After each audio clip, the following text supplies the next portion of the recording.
বাসিন্দা আজিজুল লস্কর নামের এক যুবক ঘুমোতে ঘুমোতে অনুভব করেন তাকে কিছু একটা কামড় দিয়েছে। চোখ খুলতেই চক্ষু চড়গাছ দেখেন তার পাশে বিছানাতেই রয়েছে একটি কালাত সাপ। তবে বুদ্ধিমত্তার পরিচয় দিয়ে একটুও বিলম্ব না করে তিনি তড়িঘড়ি করে চলে যান হাসপাতালে। বর্তমানে ক্যানিং মহকুমা হাসপাতালে চিকিৎসাধীন রয়েছেন তিনি। ঘুমন্ত অবস্থায় সাপের কামড়। বর্তমানে ক্যানিং মহকুমা হাসপাতালে চিকিৎসাধীন যুবক। দক্ষিণ 24 পরগনার কুলতলি জালাবেরিয়ার বাসিন্দা আজিজুল লস্কর রাত্রে ঘুমাচ্ছিলেন। হঠাৎই ভোরবেলা বুঝতে পারেন তাকে কিছু একটা কামড় দেয়। তিনি দেখতে পান বিছানায় একটা প্রায় 5 ফুটের কালাত সাপ রয়েছে। সাথে সাথে সাপটিকে ধরে ফেলেন, একটা কৌটোর ভিতর ঢুকিয়ে 20 মিনিটের মধ্যে চলে যান জামতলা হাসপাতালে। উন্নত মানের চিকিৎসার জন্য সেখান থেকে তাকে ক্যানিং মহকুমা হাসপাতালে স্থানান্তরিত করা হয়। এখনো তিনি পুরোপুরিভাবে বিপদমুক্ত নন, গলা ব্যথা রয়েছে তার। এখন ক্যানিং মহকুমা হাসপাতালে চিকিৎসাধীন রয়েছেন তিনি।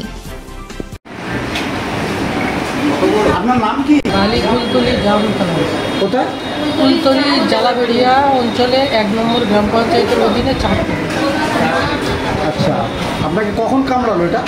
আজকের ভোর 4টে বাজতে 5 মিনিট বাকি আছে শেষ। কোথায় কামড়েছে? বাড়িতে বিছানার মধ্যে শুয়েছে। শরীরের কোথায় কামড়েছে? শরীরে ডান হাতের কোন। আচ্ছা, এখন কি হচ্ছে ওখানটায়? এখন জ্বালা জ্বালা মতো করছে। জ্বালা জ্বালা মতো হচ্ছে। আচ্ছা, আর আর কোনো অসুবিধা? হ্যাঁ, গলায় তো প্রচণ্ড ব্যথা হয়েছে, ঢোক মারতে পারছে না। আচ্ছা, আর ঘুম আসছে চোখে। আচ্ছা, পেটে ব্যথা করছে এবং ফুলে যাওয়ার মতো ভাব আছে। কখন কামড়েছে বললেন? আজকের ভোর 4টে। আচ্ছা, তার কামড়ানোর পরে কি করলেন আপনি?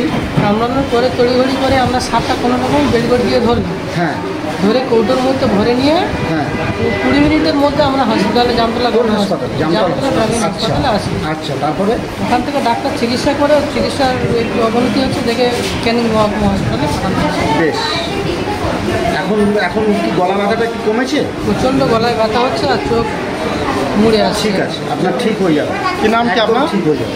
আজিজুল লস্কর। বিছানাতেই কামড়েছে? হ্যাঁ, বিছানায় কি কামড়েছে।